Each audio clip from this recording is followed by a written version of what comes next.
வணக்கம் நேயர்களே, நீங்கள் கேட்டுக்கொண்டிருப்பது நமது கொங்கு சமுதாய வானொலி 90.4. தற்போது நீங்கள் கேட்கவிருக்கும் நிகழ்ச்சி அறிவியல் பார்வை.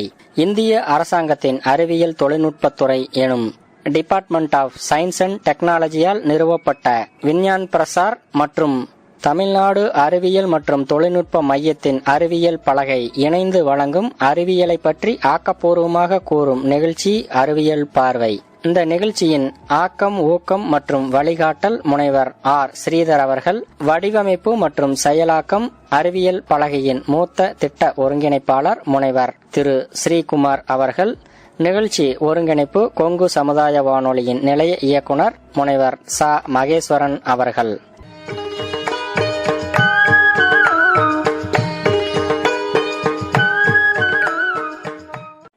நேயர்களே, இன்றைய அறிவியல் பார்வை நிகழ்ச்சியில் நீங்கள் கேட்கவிருக்கும் நிகழ்ச்சியானது தமிழகத்தைச் சேர்ந்த விஞ்ஞானி மற்றும் அறிவியல் எழுத்தாளர் ஸ்ரீஹரிகோட்டாவில் சதீஷ் தவான் விண்வெளி மையத்தில் முதல்நிலை விஞ்ஞானியாக பணியாற்றி ஓய்வு பெற்று 200க்கும் மேற்பட்ட அறிவியல் சார்ந்த புத்தகங்களை எழுதியிருக்கிறார். நெல்லையை சேர்ந்த விஞ்ஞானியுமான திரு சு. முத்து அவர்களுடன் ஒரு கலந்துரையாடல் உடன் உரையாடுகிறார் நமது நிலைய மூத்த அறிவிப்பாளர் பாலசுப்ரமணியம் பொன்னுச்சாமி.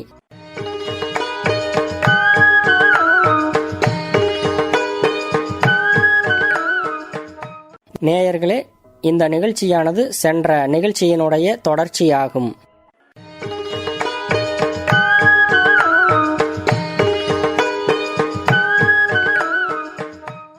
டாக்டர் கலாம் அவருடைய இந்தியா 2020 என்ற அந்த நூல் ஜூன் 1, 2002 நாளில் தான் முதல் முறையாக இந்தியாவிலேயே தமிழ் மொழியில் மொழிபெயர்க்கப்பட்டு வெளியிடப்பட்டது. சென்னை மாவட்ட நூலக மையத்தில் இருந்து அது வெளியானது. அந்த நூல் வெளியீட்டு விழாவின் போது சிறப்பு விருந்தினர்களாக டாக்டர் கலாம் அவர்கள், யாசு ராஜன் அவர்கள், NCERT-யினுடைய தலைவராக இருந்த அறிஞர் நடராஜன் அவர்கள், டாக்டர் இ. சுந்தரமூர்த்தி ஐயா அவர்கள், அப்போதைய தமிழ் பல்கலைக்கழகத்தின் துணைவேந்தராக இருந்த தலைவர், இத்தகைய தோழர் நல்லக்கண்ணு ஐயா அவர்கள், வாசை குலசாமி ஐயா அவர்கள், இது தவிர பல்வேறு அறிஞர்களும் கலந்து கொண்ட ஒரு அந்த நூல் வெளியீட்டு விழாவின் போதுதான் அந்த நூலுக்கான சிறப்பினை டாக்டர் அப்துல் கலாம் அவர்கள் ஒரு வார்த்தையில் குறிப்பிட்டார். நெல்லை சு. முத்து இந்த நூலை ரொம்ப அழகாக மொழிபெயர்த்திருக்கிறார்.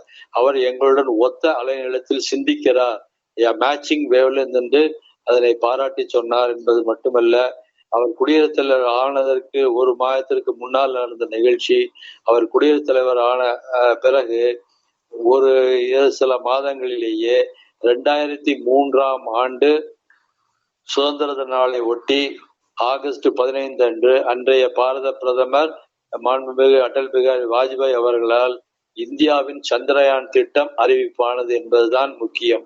அந்த வகையில் தான் அந்த காலகட்டங்களில் தொடங்கிய பயணம்தான் 2008 மெல்ல மெல்ல முதல் பயணமாகவும் இன்று வரை தொடர்ந்து நடைபெற்றுக் கொண்டிருக்கிறது. அந்த வகையில் அந்த சந்திரயான் திட்டத்தின் தொடக்கமாகவும் என்னுடைய நூலினுடைய சிறப்பாகவும் சில செய்திகளை தொலைநோக்கு பார்வையில் டாக்டர் அப்துல் கலாம் அவர்கள் அங்கீகரித்தையும் பார்க்கின்றேன். அதனால்தான் அதனுடைய 2000 முதல் பயணத்தின் போது டாக்டர் கலாம் நிலாவில் சென்று இறங்குவதற்கான ஒரு திட்டத்தை விஞ்ஞானிகளுடன் கலந்துரையாட பொழுது அத்தகைய தொழில்நுட்பத்தை நாம் அன்றைக்கு வகுத்துக் கொள்ளவில்லை என்று இருந்த பொழுது, ஒரு நிலாவில் ஒரு பொருளை வீச முடியுமா, எரிந்து விட முடியுமா என்று கேட்டார்.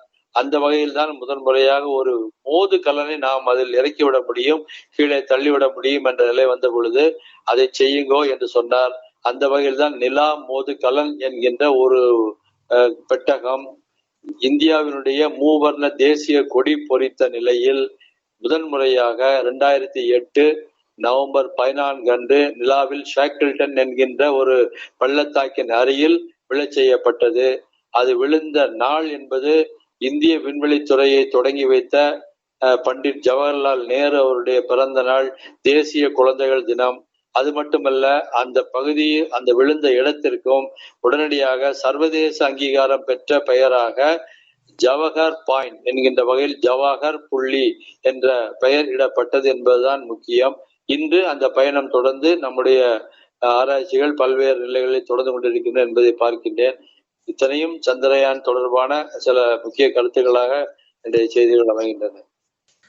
நான் ஐயா மண்ணில் மட்டும் இல்லைங்க ஐயா, விண்ணிலும் அறிவியல் அதிசயங்களை நிகழ்த்த முடியும் என்கின்ற தங்களுடைய நெடுநாள் சிந்தனையும் அது தற்பொழுது செயல்படுத்தப்பட்டு கொண்டு வருகின்றது என்பதை பற்றி நினைக்கும் பொழுது உள்ளபடியே பூரிப்பாக உள்ளதுங்க ஐயா.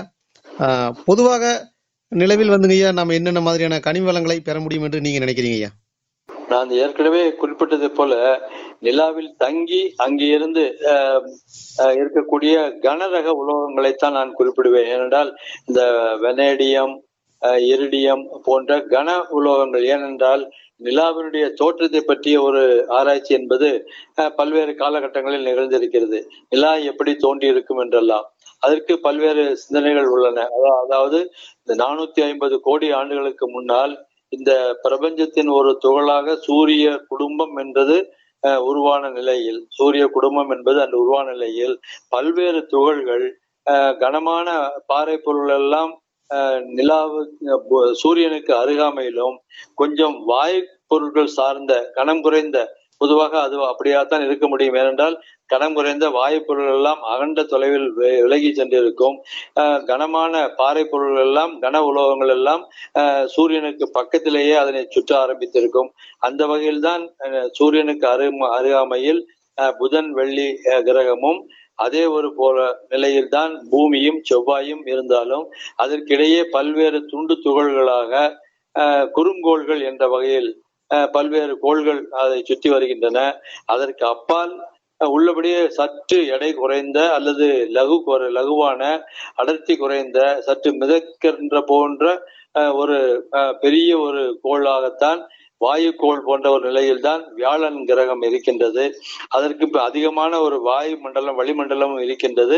அதில் அவ்வப்போதான பெரிய புயல் வீச்சுகளும் தொடர்ந்து இன்னமும் நடந்து கொண்டு இருக்கின்றன. பூமியை விட பன்மடங்கு பெரிய ஒரு கோள் அந்த சூரிய மண்டலத்திலேயே ஒரு பெரிய ஒரு கோள் அதுதான். அதற்கு அடுத்தபடியான வியாழனுக்கு அடுத்தபடியான சனி கிரகம் கூட இத்தகைய தண்ணீரில் போட்டால் மிதக்கிற அளவுக்கான ஒரு கோள் தான். அதனுடைய அடர்த்தி என்பது மிக குறைவு, 0.9 கிராம் பர் சிசி என்கின்ற வகையில் தண்ணீரை விட சற்று குறைவான ஒரு அடர்த்தி உடையதனால் அது தண்ணீரில் போட்டால் மிதக்கும் என்று சொல்லலாம். அந்த வகையில் வர அடர்த்தி குறைந்த ஒரு பொருள். அதை தொடர்ந்துதான் சில கடின பொருளாக இருந்தாலும் யுரேனஸ், நெப்டியூன் போன்ற கோள்கள், அதை கடந்து இருந்த சில பொருள்களில் தான் புளூட்டோ என்பது இருந்து அது இப்பொழுது ஏற்கனவே கண்டுபிடிக்கப்பட்ட அதை காட்டிலும் பெரிய கோள்கள் எல்லாம் நாம் பிளானட்டாய்டு என்று குறிப்பிடுவார்கள், அது கோளாங்கற்கள் என்று குறிப்பிடலாம். அந்த வகையில் இயங்கிக் கொண்டிருக்கின்றன என்பதனாலேயே நாம் சர்வதேச வானவியல் ஒன்றிய அமைப்பானது அதற்கான தகுதியை நீக்கிவிட்டதனால் நமக்கு 8 கோள்கள் மட்டும் என்று நாம் அறிவித்துக் கொண்டிருக்கின்றோம். ஆக இத்தகைய ஒரு சூழ்நிலையில் நம்முடைய பூமியில் ஏறத்தாழ பல்வேறு உலோகங்கள் கனப்பொருள்களாக நம்முடைய பூமிக்கு அடியில் உறைந்து இருக்கின்றன. அதில் பாறை கோளங்களும் இருக்கும். அதன் நடுவில் இரும்பு சார்ந்த நிக்கல் போன்ற உருகிய அல்லது இறுகிய உலோகங்களும் இருக்கின்றன. அதே நேரத்தில் அதனோடு ஒத்து பிறந்திருக்குமானால் நிலாவிலும் ஏறத்தாழ அத்தகைய பொருள்கள் இருக்க வாய்ப்பு இருக்கிறது என்ற ஒரு செய்தியாக பார்ப்பார்கள். அது ஒத்த நிலையில் பிறந்திருக்குமானால் அது ரெண்டு ஒன்றோடொன்று சகோதர கோள்களாக இருந்திருக்க வேண்டும் என்பது ஒரு கருத்தாக்கம். அதே போலவே இன்னொரு கருத்தாக்கம் என்பது நிலா என்பது பூமியில் இருந்து தனியாக பீந்து பிறந்து வளர்ந்த ஒரு கோளம், அதை சுற்ற தொடங்கியது என்ற ஒரு கருத்தும் உள்ளது. அந்த வகையில் பார்க்கும் பொழுது இதனுள் மேற்பரப்பில் இருந்து விடுபட்ட கன உலோகங்கள் தான் அதனை சுற்றி கொண்டிருக்க வாய்ப்பு இருக்கின்றது. அதனால்தான் நிலாவிற்கு காற்று மண்டலம் என்பது அதிகமாக இல்லை. அது நிலையில் பூமியை பொறுத்தமட்டில் ஒரு ஏறத்தாழ 110க்கும் அதிகமான தனிமங்கள் இருக்கின்ற பொழுது அங்கே அத்தகைய தனிமங்கள் எல்லாம் இருப்பதாக இல்லை. அதனால்தான் சில கனம் குறைந்த தனிமங்கள் என்பது ஹைட்ரஜன், ஹீலியம் எல்லாம் மிக குறைந்த அளவில் தென்படுவதாக பதிவாகின்றன. ஆக நாம் நிலாவை பொறுத்த மட்டில் பல்வேறு நிலைகளில் அங்கே கிடைக்கின்ற கனிம வளங்களை பயன்படுத்தி நாம் இத்தகைய நிலா முகாம்களை அமைக்க வாய்ப்பு இருக்கின்றது. அதை வைத்து வேற்று கிரகங்களுக்கு செல்ல வாய்ப்பு இருக்கின்றது. ஆனால் இங்கே கிடைக்காத சில உலோகங்கள் அங்கே கிடைக்குமானால் கிடைக்க வாய்ப்பு இருக்கின்றது. ஏனென்றால் பூமியில் இருந்து பீத்தெறிந்து போன ஒரு கடின பொருளில் இருந்து பல்வேறு கனமான உலோகங்கள் இருக்க வாய்ப்பு இருக்கும். ஆனால் அத்தகைய வாய்ப்புகள் உள்ள கன உலோகங்கள் எல்லாம் கதிர்வீச்சு தன்மை உடையதாக இருக்கவும் வாய்ப்பு இருக்கின்றது. ஆனால் பூமியின் நிலையை பொறுத்த மட்டில் அவை கதிர்வீச்சு தன்மை உடையதாக இருக்கவும் வாய்ப்பு இருக்கின்றதாக நாம் அங்கே காண்கின்ற கனரக உலோகம் என்பது ஏற்கனவே குறிப்பிட்டது போல வெனடியம், பல்லாடியம் போன்ற கன உலோகங்கள் எல்லாம் பல்வேறு அளவில் இருக்க வாய்ப்பு இருக்கின்றன. ஆனால் அந்தந்த பகுதியை நாம் மேற்கொண்டு தொடர்ந்து ஆராய்ச்சி செய்ய வேண்டி இருக்கு என்பதுதான் உண்மை. சரிங்க ஐயா, நன்றிங்க ஐயா. அடுத்து என்னுடைய இன்னொரு சந்தேகம் என்னங்க ஐயா, இப்ப பூமியில் வந்து பாத்தீங்கன்னாங்க ஐயா, பொதுவான நீர் ஆக்சிஜன் பருவநிலை இது வந்து நிலவில் எப்படி இருக்குதுங்க ஐயா? நான் ஏற்கனவே அந்த செய்தியில் குறிப்பிட்ட செய்திதான், அங்கே காற்று மண்டலம் இல்லை என்பதனாலேயே அங்கே ஆக்சிஜன் என்பது காற்று மண்டலத்திலிருந்து நம்மால் பெற முடியாது. அது அங்கே தண்ணீராக படிந்திருக்கிற சில சூழ்நிலைகளை அதை தென் துருவத்திலும் கவனித்ததனால், குறிப்பாக தென் துருவத்தில் தான் அதிகமாக இருப்பதாக ஒரு செய்தி. அது கூட அந்த தண்ணீர் என்பது இயல்பாக அது உருவான போது வந்ததா அல்லது வேற்று துகள்கள், வால் நட்சத்திரங்களோ அல்லது விண்மீன்கள் அல்லது விண்கற்கள் வந்து மோதும் போது அவற்றிலிருந்து இறக்கிவிட்டு சென்ற தண்ணீர் கூறுகளோ இருந்ததா என்பதையெல்லாம் கூட பல செய்திகளாக சொல்வார்கள். ஆனால் அந்த பகுதியில் நாம் இன்று கவனித்திருக்கின்ற வகையில் 30 கோடி டன் அளவுக்கு தண்ணீர் இருக்கின்றது என்றால் அது பல ஆண்டுகளாக இறங்கிய தண்ணீராக இறக்குமதி செய்யப்பட்ட தண்ணீரா என்பதையெல்லாம் கூட கணித்து பார்க்க வேண்டும். ஆக பல்வேறு சூழ்நிலைகளில் அங்கே தண்ணீர் இருப்பதனால் அவற்றிலிருந்து ஆக்சிஜனை பெற வாய்ப்பு இருக்கின்றது.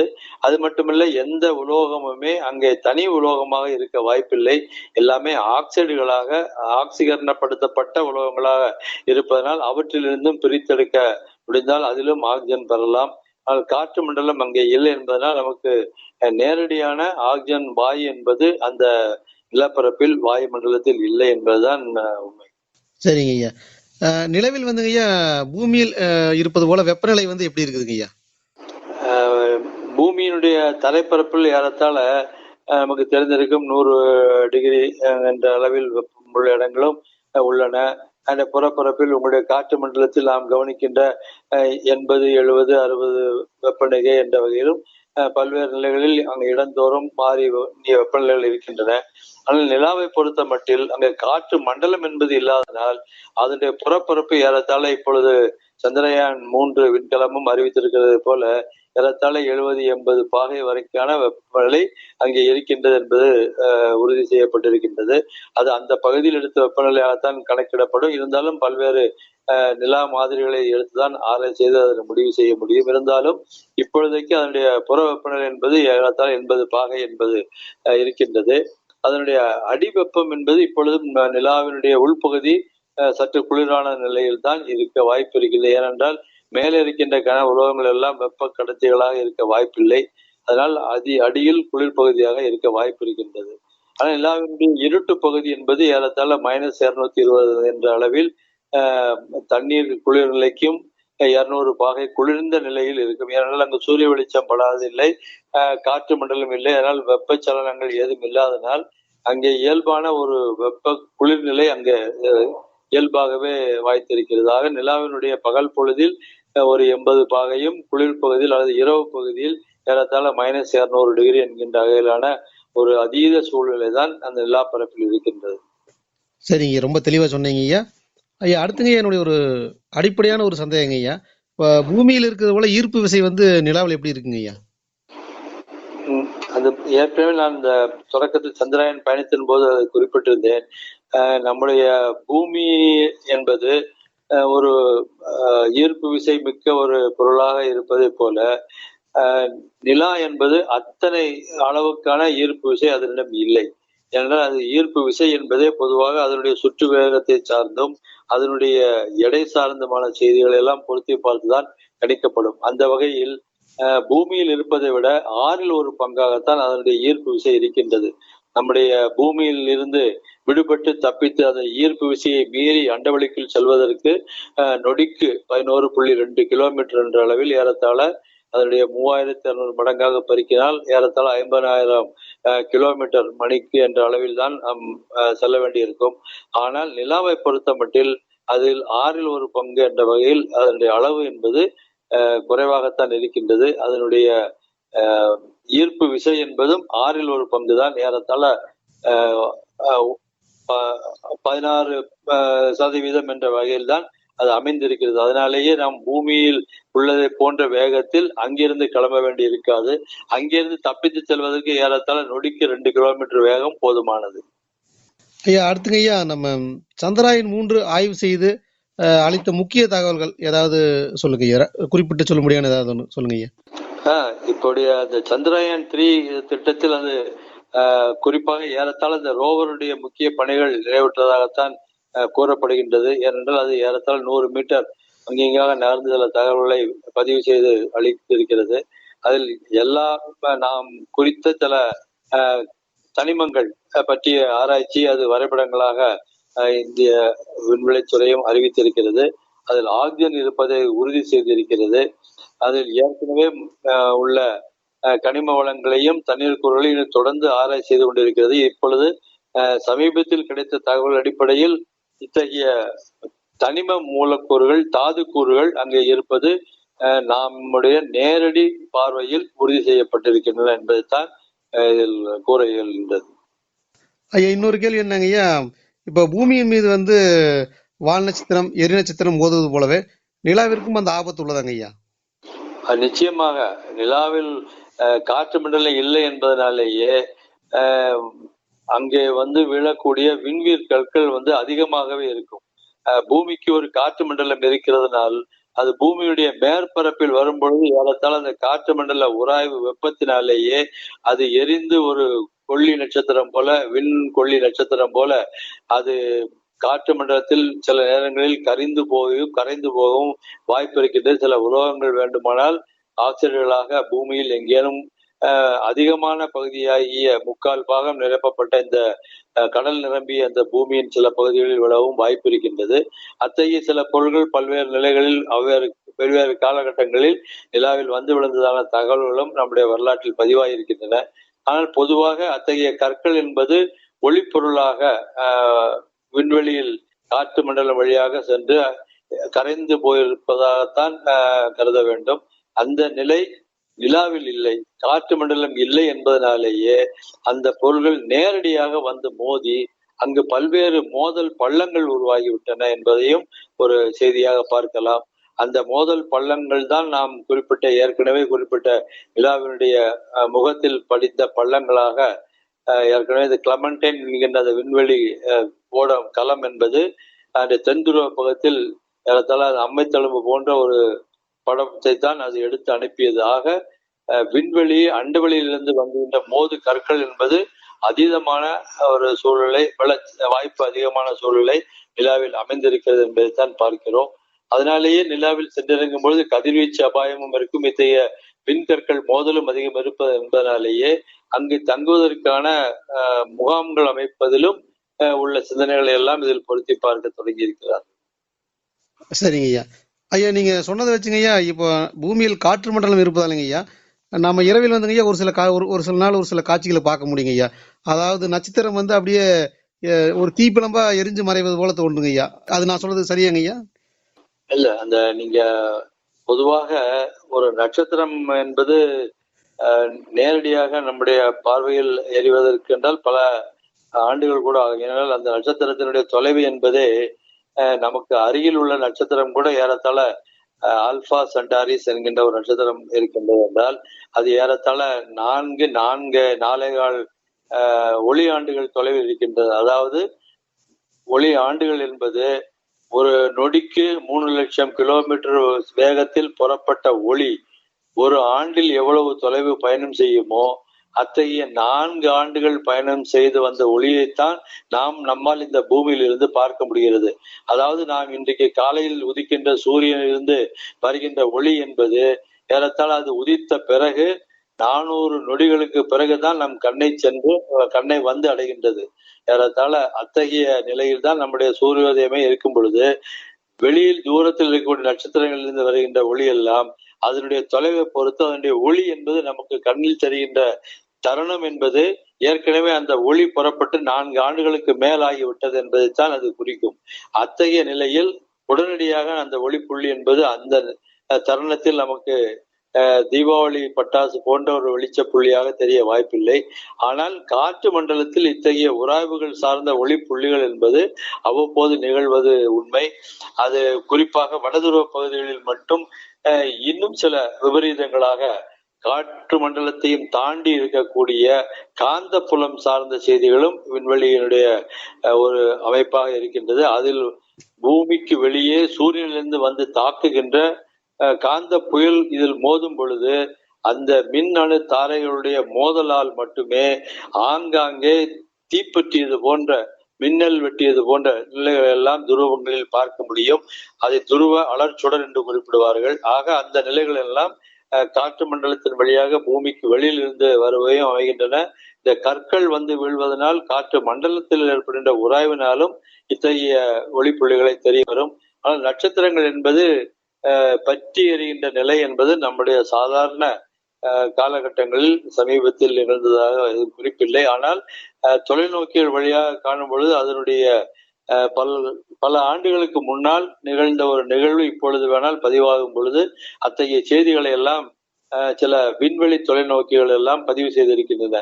அண்மையில் செலுத்தப்பட்ட ஜேம்ஸ் ஹப்பிள் வெப் என்ற அந்த தொலைநோக்கி என்பது இத்தகைய பொருள்களை எல்லாம் அண்டவெளியில் இருக்கின்ற நட்சத்திரங்களை எல்லாம் கூட பதிவு செய்து பல்வேறு ஆராய்ச்சிகளை அறிவித்திருக்கிறது என்பதை பார்க்கிறோம்.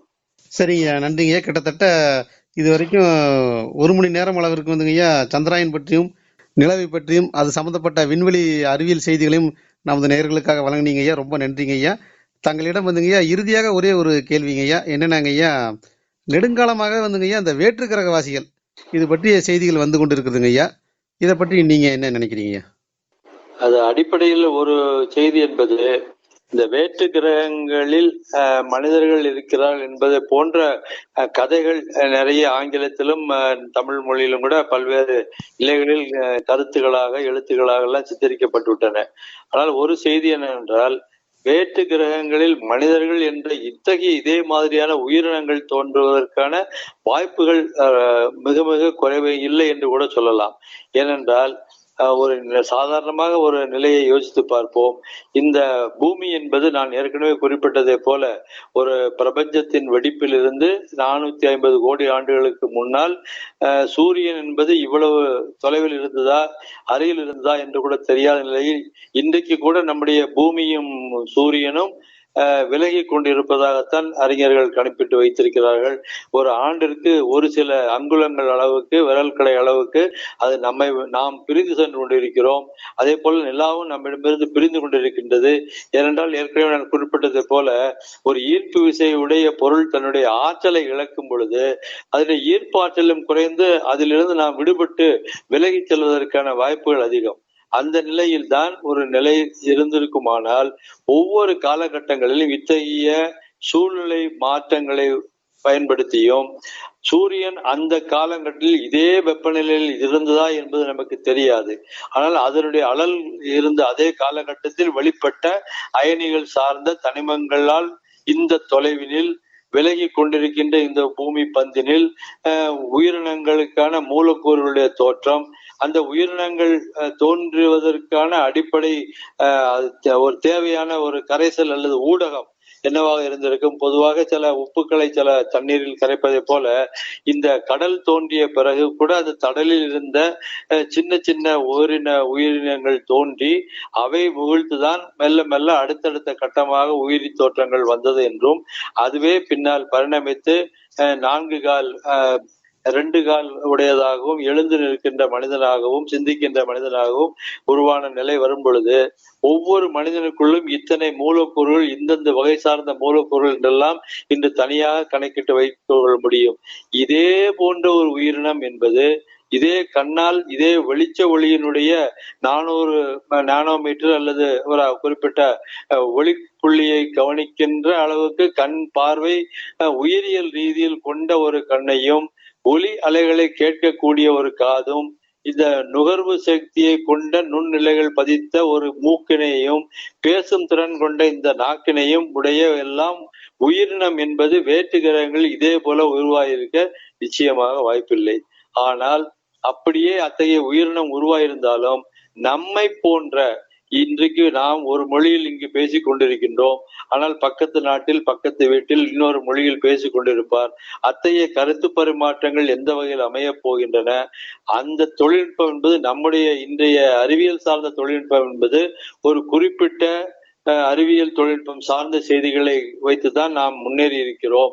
நாம் இன்று பயன்படுத்தி வைத்திருக்கின்ற ஒவ்வொரு பொருளுக்குமான இதே பெயர்கள் என்பது அவரவர்கள் கண்டுபிடிக்கின்ற, அப்படியே கண்டுபிடிக்கப்பட்டிருந்தாலும் அத்தகைய பொருளுக்கும் அதே மாதிரியான பெயர்களைத்தான் அந்த கிரகத்து மனிதர்களும் வைப்பார்களா என்பதற்கான எந்த சான்றாதாரங்களும் பெற வாய்ப்பில்லை. அதனாலேயே வேற்று கிரகங்களில் இருந்து தயாரித்து அவர்கள் ஒரு விண்கலன் போன்ற ஒரு உபகரணங்களில் வருவார்கள் என்றால், இதே போன்ற விண்கலன்கள் தயாரிக்கின்ற ஒரு தொழில்நுட்பங்களை எல்லாம் அவர்கள் வகுத்து கொண்டிருந்தால், நாம் இங்கே குறிப்பிடுகின்ற ஹைட்ரஜன் என்பது அவர்களுக்கு என்ன பொருளாக இருந்திருக்கும்? இங்கே ஒரு புரோட்டான் ஒரு நியூட்ரான் கொண்ட ஒரு பொருள் இருப்பதை போல, ஒரு புரோட்டான் ஒரு எலக்ட்ரான் கொண்ட ஹைட்ரஜன் அணு தனிமத்தை போல அங்கே வேற ஏதேனும் ஒரு பொருள் அறியப்பட்டிருக்கலாம். அந்த தொழில்நுட்பத்தில் அவர்கள் தயாரிக்கின்ற பொருள் என்னவாக அமைய போகிறது தெரியாது. அதில் அந்த மாதிரியான உயிரினங்கள் நம்மை போன்ற உயிரினங்கள் இருக்க வாய்ப்பில்லை. அவர்கள் இங்கு வந்து செல்கிறார்கள் என்பதெல்லாம் ஒரு கற்பனை சார்ந்த செய்தியாக தான் பார்க்கப்படும். ஆனால் ஏதேனும் ஒரு கல் வந்து இங்கு விழுந்தாலும் அதுவும் வேற்று கிரகத்தில் வந்த உயிராகவும் இருக்கலாமோ என்றெல்லாம் கூட சிந்தித்து பார்க்கலாம். இந்த அடிப்படையில் நான் மாக்கோள் மனிதர்கள் என்கின்ற ஒரு அறிவியல் புனை நாவலையும் அறிவியல் சயின்ஸ் பிக்ஷன் புதினத்தையும் எழுதியிருந்தேன் என்ற செய்தியை பார்க்கிறேன். ஆக நம்முடைய வேற்று கிரகங்களிலிருந்து இதே போன்ற மனிதர்கள் இத்தகைய இதே தொழில்நுட்பங்களை பயின்று வளர்த்து வேற்று கிரகங்களிடம் இத்தகைய அலைநீளங்களை மின்கட்டைகளை பயன்படுத்திய தகவல் தொடர்பு முறைகளை உத்திகளை எல்லாம் கையாளும் மனிதர்களாக அல்லது ஒரு கிரகவாசிகளாக உயிர்ப்பித்திருப்பார்கள் என்பதெல்லாம் சிந்தனை சார்ந்த விஷயமாக ஏறத்தாழ அது ஏற்றுக்கொள்ளப்படாத கருத்துக்களாக கூட அமைய வாய்ப்பு இருக்கின்றது. ஆனால் நாம் இன்னொரு செய்தியை பார்க்க வேண்டும். இங்க பறக்கும் தட்டுகள் போன்ற செய்திகள் எல்லாம் அடிக்கடி சில கட்டுரைகளிலோ சில நேரங்களில் ஆச்சரியமான செய்திகளாகவோ பல கருத்துக்களை பலரும் வெளியிட கேட்டிருக்கின்றேன். ஆனால் நான் என்னுடைய அனுபவத்தில் இத்தகைய ஒரு செய்தியை பார்த்திருக்கின்றேன். ஆனால் அதற்கு பறக்கும் தட்டு என்று பெயர் வைக்க முடியாது. ஏனென்றால் நாங்கள் இருந்த பகுதியில் திடீரென்று ஒரு முறை ஒரு பசுமை நிறமான ஒளி படர்ந்து அந்த காட்டுப்பகுதியில் பறந்து சென்றது. அது அந்த நிமிடத்தில் இருந்தது, அந்த கணப்பொழுதில் இருந்தது. பின்னாடி அது மறைந்து விட்டது. அந்த காலகட்டங்களில் நான் திருவனந்தபுரத்தில் ஒரு தோட்டப்பகுதி வீட்டில் வாழ்ந்து வந்த காலத்தில் இரவு 7 மணிக்கு இந்த செய்தியை பார்த்தேன். ஆனால் வீட்டில் உள்ளவர்கள் யாரும் இதை கவனிக்கவில்லை. ஆனாலும் நான் மறுநாள் என்னுடைய அலுவலகத்தில் ஒரு நண்பரிடம் பேசிக் கொண்டிருந்த போது இந்த செய்தியை சொன்னேன். அத்தகைய ஒரு கடலில் கல் விழுந்தது போன்ற ஒரு சத்தம் கேட்டது என்பதாக அந்த நண்பர் குறிப்பிட்டார். ஆனால் அந்த பகுதி ஒளிச்சம் என்பது அந்த கணப்பொழுதில் வந்து மறைந்ததாகத்தான் நான் பார்த்தேன். அது இன்னொரு காரணமும் அவ்வப்போது நினைத்து பார்க்கலாம். ஏனென்றால் பூமி ரேகையை ஒட்டிய சில பகுதிகளிலும் கூட அண்டவெளியில் காந்தப்புலத்தையும் தாண்டி உள்ளே இறங்கி வருகின்ற சூரியனில் இருந்து வந்த கதிர்வீச்சினுடைய புயல்கள் என்பதெல்லாம் தாக்கி உள்ளே இறங்க வாய்ப்பு இருக்கின்றது. ஏனென்றால் பூமி என்பது ஏறத்தாழ 23 பாகை சாய்மானத்தில் இருக்கின்றது. அது காந்தப்புலத்திற்கும் அதற்குமான சாய்மானமும் 11 பாகை அமைகின்றது. ஆக இத்தகைய செய்து வைக்கப்படாத இயற்கையிலேயே அமைந்த இத்தகைய ஒரு சுழற்சி கோலங்கள் காந்தப்புலமாகவும் ஒரு அச்சுக்கோளில் சுழற்றுகின்ற ஒரு மண் பூமியாகவும் இருக்கின்ற இந்த நிலைமையில் அண்டக்கோளத்தில் இருந்து வருகின்ற அனல் மின் துகள்கள் எல்லாம் வந்து இறங்கிய ஒளிகளில் ஒளிப்புள்ளிகளாக தெரிய வாய்ப்பு இருக்கின்றது. ஆனால் மற்றையெல்லாம் பறக்கும் தட்டு என்றும் அதில் இத்தகைய கனம் சார்ந்த உயிரின் போன்ற பருப்பொருள் சார்ந்த உயிரினங்கள் எல்லாம் இருக்கின்றன என்பதாக நாம் ஏற்றுக்கொள்ள வாய்ப்பில்லை என்பதைத்தான் நான் கவனிக்கின்றேன். இதை தொடர்பான ஒரு தனி நூலை எழுதியிருக்கிறேன். 1990களில் நான் எழுதிய 5வது அல்லது 6வது நூலாக இருக்கும். சேதி என்று பெயர், search for extraterrestrial intelligence என்ற ஒரு செய்தியா நூல். அது ஏற்கனவே ஒரு பரிசு திட்டத்தின் கீழ் அது நூலுக்கு பரிசும் கிடைத்தது. ஆக இது அறிவியல் சார்ந்த செய்திகளை பொருத்தி பார்க்கும் பொழுது பல்வேறு சிந்தனைகளை நாம் கருத்தோடு பொருத்தி நாம் நம்முடைய கணிப்பாகவும் சில செய்திகளை முன்வைக்கும் பொழுதுதான் அது அறிவியல் சார்ந்த சிந்தனையாக அமையும். சொல்லப்பட்ட செய்திகளை எடுத்துச் சொல்வது ஒரு புறம் இருந்தாலும் பகிர்ந்து கொள்ளப்பட்ட செய்திகளிலிருந்து நாம் என்ன தருவிக்கிறோம் அதுதான் நம்முடைய சிந்தனைகளின் அலசல் தான் உண்மையான அறிவியல். இட்ஸ் a thought process என்று குறிப்பிடுவேன். ஆக சமன்பாடுகளிலும் பாடப்பகுதிகளிலும் அல்ல அறிவியல். அதை படித்த பிறகு அந்த தரவுகளை நாம் எவ்வளவுக்கு எவ்வளவு புரிய முயன்று புதிய செய்திகளை சிந்தனை சார்ந்து உருவாக்குகிறோம் என்பதுதான் உண்மையான அறிவியல் சிந்தனை என்பது. அதைத்தான் அறிவியல் என்பது சிந்தனை சார்ந்தது, வெறும் கணித பாடங்கள் அல்லது கணிப்புகள் சார்ந்ததை மட்டும் அல்ல என்று கவனிக்கின்றேன். ரொம்ப நன்றிங்க ஐயா. தங்களுடைய அறிவியல் அனுபவங்களையும் நெடுநாள் அறிவியல் சிந்தனைகளையும் பற்றி எங்களுடைய நேயர்களுக்கு தெளிவாகவும் எளிமையாகவும் சொன்னீங்க ஐயா. உங்களுடைய சிந்தனைகள் அனைத்தும் படிப்படியாக நிறைவேறி வருவது நான் ஏற்கனவே சொன்னது போல மிகவும் பூரிப்பாக உள்ளதுங்க ஐயா. மிக்க நன்றிங்க ஐயா. நன்றி, வணக்கம்.